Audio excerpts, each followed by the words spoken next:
The scope's crosshairs settled on the massive orc's heart. Sergeant Payne held his breath, finger poised on the trigger of his long-Lars rifle.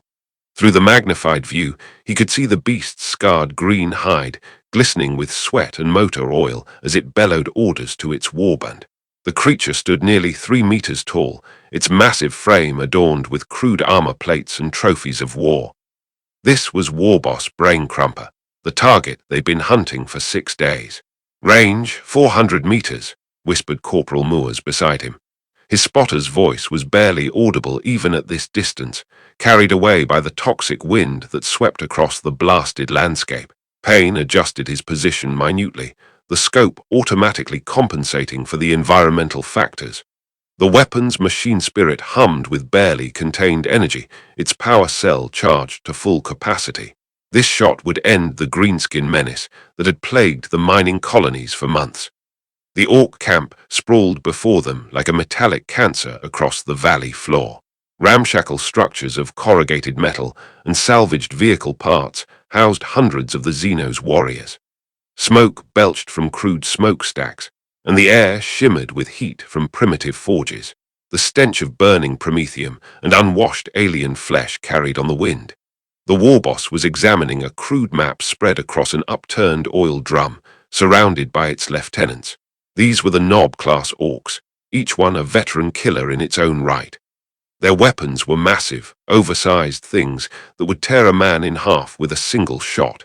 Yet they seemed almost jovial in their brutality, laughing and jostling each other as they planned their next raid. "Emperor preserve us," Moores muttered, his own magnoculars trained on the camp. "There's got to be 500 of the green devils down there." Payne's jaw tightened. The reconnaissance mission had revealed far more than Imperial Command had expected. What they'd thought was a small raiding party was actually a full-scale Waaagh in the making. The orcs were massing for an assault on the hive cities, and this war boss was the linchpin holding it all together. "One shot, one kill," Payne whispered, reciting the sniper's creed. His finger tightened on the trigger. The Lars beam would punch through the war boss's chest and exit the other side, cooking everything in between. Without their leader, the orcs would likely fragment into smaller tribes, buying the Imperial forces precious time to mount a proper defense. The weapon discharged with a barely audible hiss. The Lars bolt streaked across the valley in a fraction of a second, a lance of coherent light that broiled the air in its wake. Payne watched through the scope as the bolt struck the war boss center mass, punching through its crude armor and leaving a smoking crater where its heart should have been. The massive orc stood for a moment, looking down at the wound with what appeared to be mild confusion. Then it toppled backward, crashing to the ground with a resounding thud that sent smaller orcs scattering. "Target eliminated," Payne reported into his Vox unit. "War boss down, requesting immediate extraction." The response was immediate static, then a burst of panicked voices overlapping each other. "Razor team, this is base. Extraction is compromised. Orc air assets inbound to your position. Recommend immediate egress to Rally Point Delta." Payne cursed under his breath. Rally Point Delta was 12 kilometers away through hostile territory, but orders were orders, and sitting still was suicide. He began breaking down his rifle, collapsing the bipod and disconnecting the scope's power cables. "Pack it up, Moores, we're moving." But Moores wasn't responding. Payne looked over to see his spotter's face frozen in shock, his magnoculars still pressed to his eyes. Following his gaze, Payne peered back into the valley and felt his blood turn to ice. The war boss was getting back up. The massive orc rose to its feet with a thunderous roar that echoed across the valley. Worse, the creature was looking directly at their position, its beady red eyes gleaming malevolently. "Throne of Terror," Moores whispered. "How is that thing still alive?" Payne didn't answer. He was already sighting through his scope again. The war boss was pointing in their direction now, its massive arm gesturing toward the ridge where they lay concealed. The entire camp was stirring to life. Hundreds of orcs grabbing weapons and vehicles, their earlier jovial mood transforming into something far more dangerous. The second shot took the war boss in the head. The Lars bolt vaporized the left side of its skull, sending chunks of bone and brain matter splattering across the map table. This time the creature stayed down, But it was too late. The damage was done. The orc horde was already in motion, crude vehicles roaring to life and warrior bands forming up for the hunt. Payne could hear the distinctive whine of ramshackle aircraft engines spinning up somewhere in the camp. "Move," Payne barked, shouldering his rifle and grabbing his pack. Moores was already on his feet, his own equipment secured and ready. They bounded down the reverse slope of the ridge. Behind them, the first orc aircraft crested the ridge. It was a flying abomination of rust and violence, held aloft by engines that should have failed decades ago. The pilot was whooping with joy as it sprayed the area with heavy stub of fire, the rounds chewing up the rocky ground where they'd been lying moments before. Payne and Moores ran in a serpentine pattern, using every scrap of cover available. The landscape was a nightmare of industrial decay, dotted with the skeletal remains of mining equipment and processing plants. Toxic pools of chemical runoff created patches of noxious fog that burned the throat and eyes. The air itself seemed hostile, laden with particulates that made breathing difficult even with rebreathers. More aircraft appeared, their crude construction belying their effectiveness. The orcs were having the time of their lives, diving and weaving through the air with reckless abandon. They seemed to view the hunt as sport, their weapons firing in wild patterns that spoke more of enthusiasm than accuracy. A rocket streaked past Payne's head, close enough that he could feel the heat of its exhaust. It impacted against a rusted tower, sending a shower of metal fragments raining down. He rolled behind a concrete barrier, Moores sliding in beside him. "Vox is dead," Moores reported, tapping his communication unit. Payne nodded grimly. They were on their own now, cut off from command and facing an entire Waaagh on foot. The situation was beyond desperate, but he'd been in worse spots before. Survival was often a matter of pure stubborn will. "Rally Point Delta is northwest," he said, checking his compass. "We move in bounds, stay low, and pray the Emperor watches over us." They moved out, bounding from cover to cover across the wasteland. The orc aircraft continued their pursuit, but their pilot's enthusiasm worked against them. They were so busy enjoying the chase that their aim suffered, allowing the two guardsmen to stay ahead of the worst of the fire. The ground began to shake with the rumble of approaching vehicles. Payne risked a look back and saw a convoy of orc trucks and buggies racing across the valley floor, kicking up clouds of dust and debris. The vehicles were works of art in their crude effectiveness, covered in armor plates and bristling with weapons. Their crews were hanging off the sides, voices raised in what could only be described as gleeful war cries. "Contact front," Moores shouted. Payne spun around to see a squad of orc boys emerging from a hidden position among the industrial ruins. They must have been a patrol, or perhaps just opportunistic scavengers. Either way, they were between the guardsmen and their escape route. The orcs seemed delighted by the encounter. They advanced with a curious mixture of tactical awareness and childlike glee. Their weapons held ready, but their movements suggesting they viewed this as some sort of game. The largest of them, a knob with a massive chopper, was practically bouncing with excitement. Payne's Lars rifle spoke first. The shot took the lead orc in the chest, punching through its crude armor and dropping it to the ground. Moore's lasgun added its voice to the fight, the rapid-fire shots forcing the remaining orcs to take cover. But these weren't the stupid brutes that Imperial propaganda portrayed. They flanked, using the terrain to their advantage while maintaining their apparent enthusiasm for the fight. A massive round from an orc slugger smashed into the concrete beside Payne's head, sending chips of stone cutting across his face. He could feel blood running down his cheek, but ignored it. The knob charged around the flank, its chopper raised high. The orc's face was split in what could only be described as a huge grin, its tusks gleaming in the toxic light. Payne's shot took its center mass, but the creature kept coming. These orcs were tough, their Xenos physiology allowing them to absorb damage that would drop a human instantly. He fired again, and again, each shot finding its mark but failing to stop the charge. Moore's bayonet took the knob in the side, the blade sliding between armor plates to find vital organs. The creature swatted him aside with casual strength, sending the corporal flying into a pile of rusted debris. Payne rolled aside as the chopper bit deep into the ground where he'd been standing. The knob struggled to retrieve the blade from the rocky soil. He pressed his rifle's muzzle against the orc's temple and fired. At point-blank range, the Lars bolt vaporized the creature's skull, ending its enthusiasm permanently. "Moors!" Payne called out, but got no response. He found his spotter among the debris, a spreading pool of blood beneath his still form. The corporal's neck was twisted, his eyes staring sightlessly at the toxic sky.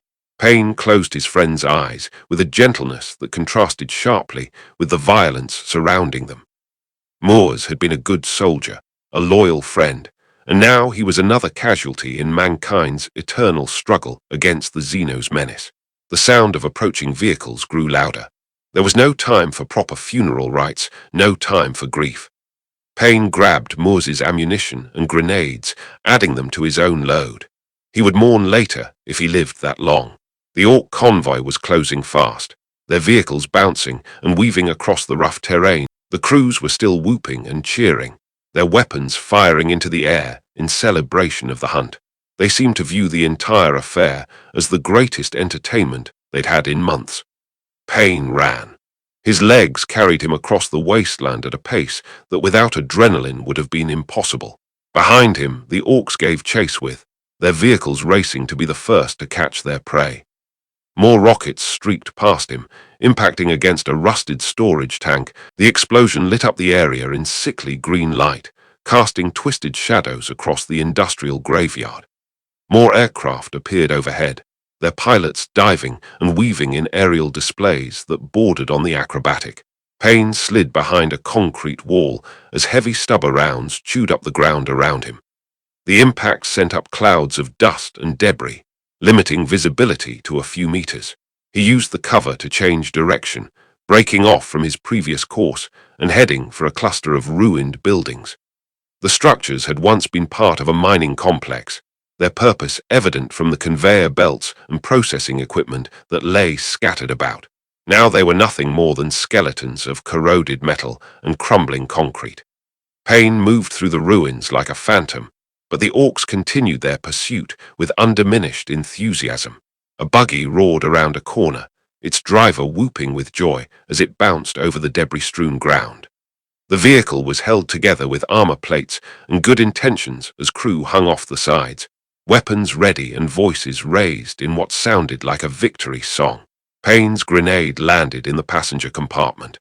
The explosion turned the buggy into a fireball, sending burning debris in all directions. The crew didn't seem particularly upset by their fate, their final moments filled with the same enthusiasm they'd shown throughout the chase. More vehicles appeared, their crews undeterred by the fate of their comrades. If anything, the explosion seemed to have excited them further, their weapons firing with renewed vigor. Payne ran deeper into the ruins, using the maze of collapsed buildings to break line of sight.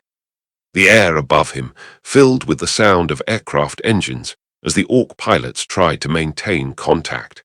They were having difficulty navigating the tight spaces between buildings, their crude flying machines not designed for precision flying. Several near collisions resulted in spectacular aerial displays that would have been entertaining under other circumstances. Payne found himself in what had once been a processing plant, its massive machinery now silent and rusted. The space was filled with catwalks and conveyor belts, creating a three-dimensional maze of metal and shadow. He climbed to the upper levels, using the elevation to gain a better view of his pursuers. The orcs had dismounted and were advancing on foot, their weapons ready and their movements suggesting they were enjoying the hunt immensely. They moved with a casual confidence that spoke of long experience in urban warfare, but their obvious enthusiasm made them careless. Payne's rifle spoke from the shadows, the Lars bolt taking down the lead orc. The creature's companions looked around, their weapons raised, but their movements suggesting they viewed this as some sort of game of hide and seek. He moved to a new position, using the catwalks to stay above his pursuers. The metal groaned under his weight. Below him, the orcs spread out in a search pattern, their weapons tracking shadows and calling out to each other in their guttural language. Another shot, another kill. This time the orcs began to take the situation more seriously, their enthusiasm tempered by the reality of invisible death. They began using proper fire and movement tactics, covering each other as they advanced through the maze of machinery. Payne retreated further into the structure, using every scrap of cover available. The orcs were persistent, their search methodical despite their apparent good humor. A burst of stubber fire chewed up the catwalk beside him, sending sparks flying from the rusted metal. He rolled aside, coming up behind a massive gear assembly. The mechanical components provided excellent cover, but they also limited his mobility. The orcs were closing in. They had him surrounded, and they knew it. Their weapons were trained on every possible escape route, but they still seemed to be having fun, their body language suggesting they were enjoying the challenge. Payne's last grenade landed among a group of 3 orcs, the explosion sending them tumbling in different directions. The blast also brought down part of the catwalk, creating a shower of metal debris that provided momentary concealment. He used the chaos to break free from the encirclement, sliding down a support beam to the ground level.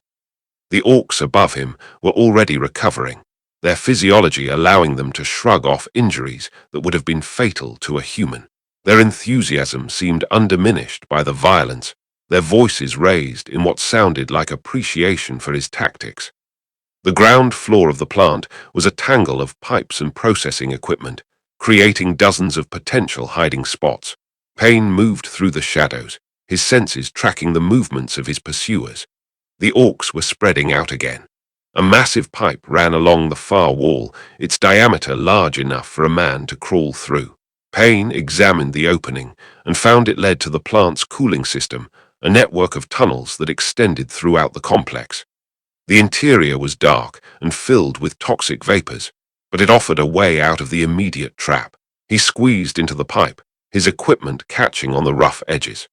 The space was barely large enough for his frame, and the toxic atmosphere made breathing difficult even with his rebreather. Behind him, he could hear the orcs discovering his escape route, their voices echoing through the metal tunnels. Payne navigated by feel and instinct to guide him through the darkness. The toxic vapors were getting stronger, burning his throat and eyes despite his protective equipment. A junction ahead offered 3 possible routes. Payne chose the one that angled upward, hoping it would lead to the surface. The pipe was smaller here, forcing him to crawl on his belly. His rifle scraped against the metal walls, the sound echoing through the tunnel system. Light appeared ahead, a weak glow that suggested an opening to the outside. Payne crawled toward it, his movements hampered by the confines of the pipe. The light grew stronger, and he could smell fresh air mixing with the toxic vapors. It opened onto a loading dock on the far side of the plant. Payne emerged into the open air, his lungs burning from the toxic exposure. The area was deserted, the orcs still searching the interior of the building. He had gained precious minutes, but they wouldn't last long. The landscape beyond the plant was more industrial wasteland. In the distance, he could see the dark line of hills that marked the approach to Rally Point Delta. The distance seemed impossibly far, but it was his only hope. Payne started running again, his tired legs carrying him across the broken terrain. Behind him, the sound of the orc search was growing louder as they discovered his escape route. Soon they would be back on his trail, their enthusiasm renewed by the challenge he'd presented. Aircraft appeared overhead, their pilots scanning the ground with persistence. They had spread out in a search pattern, their crude flying machines weaving back and forth across the wasteland. The sight of them filled Payne with a mixture of respect and dread. These orcs might be filthy Xenos, but they were far from stupid. A burst of bullets streaked past his position as he zigzagged through the debris field, using every scrap of cover available. The ground began to rise as he approached the hills, the terrain becoming more broken and difficult. The rocky outcroppings provided better cover from the aircraft, but they also slowed his progress. Every step was a calculated risk, every movement a gamble against detection. One of the aircraft had spotted him, its pilot diving in for a closer look. Its weapons were massive, oversized things that belonged on a tank rather than an aircraft. Payne rolled behind a boulder as the aircraft made another pass, its weapons fire tracking his movement. The aircraft banked sharply, coming around for another attack run. This time Payne was ready. As the aircraft dove toward his position, he stood up and fired his rifle. The Lars bolts streaked toward the flying machine, punching through its crude viewport and into the pilot. The aircraft crashed into a hillside in a spectacular fireball, the explosion sending a pillar of smoke into the toxic sky. But the crash had revealed Payne's position to the other aircraft. They converged on his location like carrion birds, their weapons firing in wild salvos. The ground around him erupted in explosions and bullets, forcing him to abandon his position and run for new cover. Every step was a struggle against the broken terrain and the toxic atmosphere. His rebreather was working overtime, filtering the poisonous air that filled his lungs with each breath. Ground vehicles appeared at the base of the hills, their crews dismounting and beginning the climb on foot.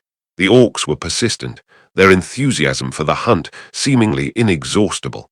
They climbed with a casual confidence that spoke of long experience in difficult terrain. Payne found himself on a narrow ledge, trapped between the pursuing orcs and a sheer drop into a toxic valley. The ledge was barely wide enough for a single person, and the rock was crumbling under his weight. The lead orc appeared around a bend in the ledge, its weapon raised and its face split in what could only be described as a huge grin. The creature seemed genuinely pleased to have cornered its prey, its movements suggesting it viewed this as the climax of an entertaining hunt. Payne's shot took the orc in the chest, the Lars bolt punching through its crude armor and sending it tumbling into the valley below. More orcs appeared, their weapons firing in rapid succession. The narrow ledge became a shooting gallery. He pressed himself against the rock wall. The stone around him was being chewed up by weapons fire, sending debris raining down into the valley. His ammunition was running critically low. Each shot had to count, each trigger pull a measured decision between life and death. The orcs were advancing methodically, their enthusiasm tempered by the reality of the narrow ledge and the long drop below. A grenade landed nearby, its fuse sparking crudely. Payne grabbed it and hurled it back at the orcs before diving flat against the ledge. The explosion sent rocks tumbling into the valley, but it also brought down part of the ledge itself. The section of rock where the lead orcs had been standing collapsed, taking them with it into the toxic fog below. The remaining orcs seemed undeterred by the fate of their comrades. If anything, the spectacular nature of their deaths seemed to have excited them further. They continued their advance. Payne found himself at the end of the ledge, with nowhere left to run. The remaining orcs were closing in, their weapons trained on his position. He could see their faces clearly now, and was struck by their gleeful expressions. His last magazine contained 3 rounds, 3 chances to break free from the trap, 3 opportunities to continue the fight. The first shot took down the lead orc, the Lars bolt punching through its skull and ending its enthusiasm permanently. The second shot dropped another, the creature tumbling backward into its companions. The third shot went wide, the Lars bolt sparking off the rock wall. The remaining orcs charged as Payne drew his combat knife. If he was going to die, he would die fighting. They rushed at him overzealously, pushing and shoving to be the first one to get a hold of him. In the scramble, the bigger orc fell off the ledge, but not before grabbing the other 2 with him. The silence that followed was profound. Payne stood alone on the ledge, thanking the Emperor for blessing him. He was truly alone now, armed with nothing but his pitiful knife and his determination. The climb down from the ledge was treacherous, the rock crumbling under his weight. Several times he nearly fell.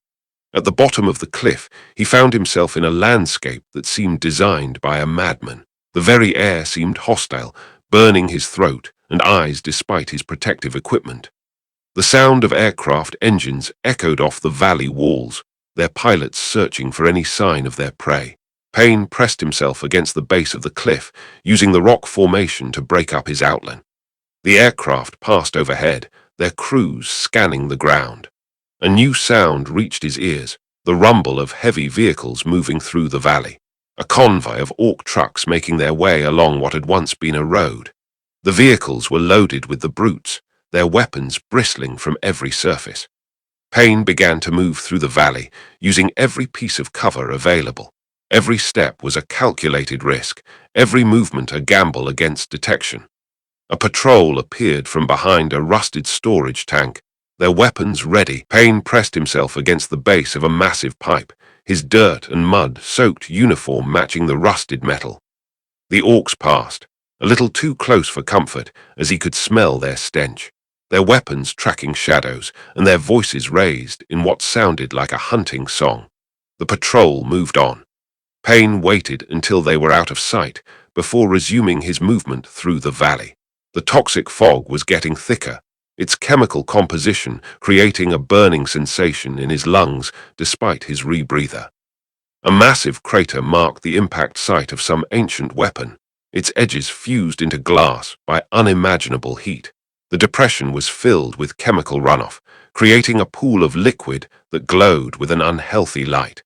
Strange growths clustered around the edges of the pool, their alien nature obvious even at a distance.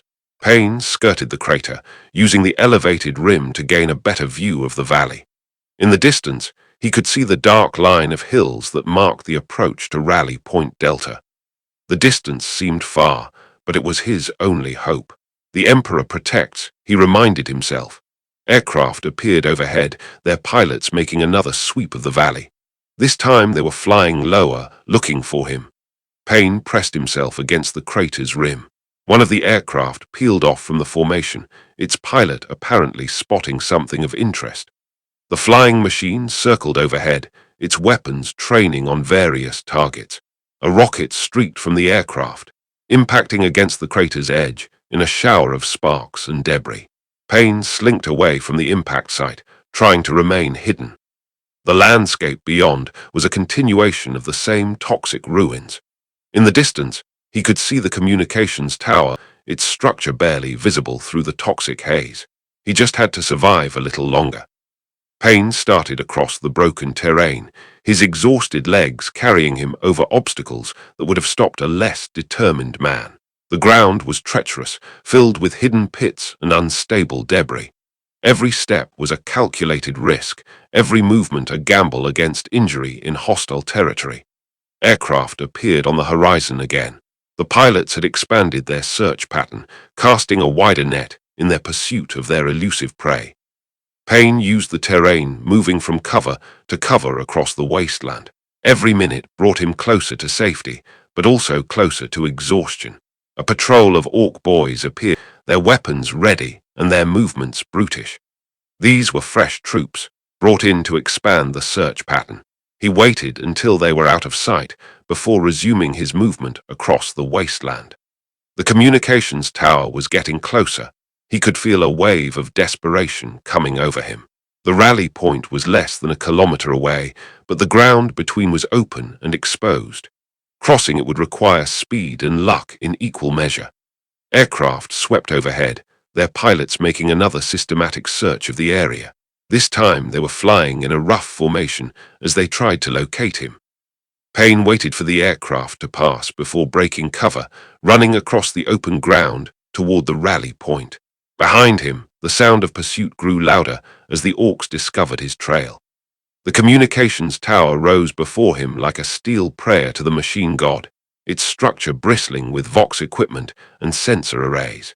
The base of the tower was surrounded by a perimeter of razor wire and automated gun turrets, their barrels tracking potential threats. Imperial Guard authentication, code VP60352. Payne broadcast on the emergency frequency. Razor team requesting immediate extraction. The response was immediate. Confirmed, Razor team. Extraction bird inbound, ETA 2 minutes. Maintain position and prepare for hot extract. The gun turrets swiveled to track incoming threats as orc aircraft appeared on the horizon. The automated weapons opened fire, their las cannons reaching out to touch the crude flying machines. The first aircraft exploded in a ball of fire. The remaining aircraft scattered, their pilots pulling evasive maneuvers that showcased both skill and reckless courage. They seemed undeterred by the loss of their comrade, their enthusiasm for the hunt undimmed by the prospect of death. Ground vehicles appeared at the edge of the open area, their crews dismounting and advancing on foot. The orcs moved closer, using every scrap of cover available. Their enthusiasm was evident even in their tactical movements, their body language suggesting they viewed this as the climax of an epic hunt. The sound of Imperial aircraft engines filled the air as a Valkyrie gunship crested the hills, its twin-linked lascannons already engaging the orcs. The pilot was skilled, dancing through the air while his gunner poured fire into the enemy formation. Payne ran toward the landing zone, his equipment bouncing with each step. The Valkyrie was coming in fast and low, its pilot clearly intending a combat extraction. The aircraft's side doors were already open, revealing the faces of his extraction team. Last fire erupted from the perimeter defenses as the orcs rushed the position, their weapons answering with crude but effective firepower. The gun turrets tracked multiple targets, their programming prioritizing threats rapidly. The air filled with the whine of energy weapons and the boom of explosive rounds. The Valkyrie touched down just long enough for Payne to leap aboard, already lifting off before he'd fully cleared the ground. The extraction team hauled him into the passenger compartment as the pilot banked sharply to avoid incoming fire. Through the open doors, Payne could see the orcs continuing their assault on the now empty rally point. They seemed disappointed that their prey had escaped, their body language suggesting they'd been hoping for a climactic final battle. Some of them were actually waving at the departing aircraft, their enthusiasm for the hunt extending even to their farewell. The Valkyrie climbed rapidly, its engines straining to gain altitude. Behind them, the industrial wasteland fell away, revealing the true scope of the orc presence. The valley was filled with vehicles and structures, a massive encampment that spoke of a Waaagh in the making. Mission accomplished, Payne reported to the extraction team leader. Warboss eliminated, but intelligence indicates a much larger force than anticipated.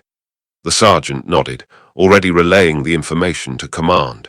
The Valkyrie banked toward the Imperial base, its engines carrying them away from the toxic wasteland and toward the relative safety of human civilization. The war was far from over. The orcs would continue their preparations, their enthusiasm for combat driving them toward inevitable conflict with the Imperial forces. But for now, Payne had done his duty. He had survived against impossible odds and lived to fight another day. The Valkyrie flew on through the toxic sky, carrying its cargo toward safety. The Emperor protects, Payne muttered under his breath as he watched the horde of orcs growing smaller in the distance.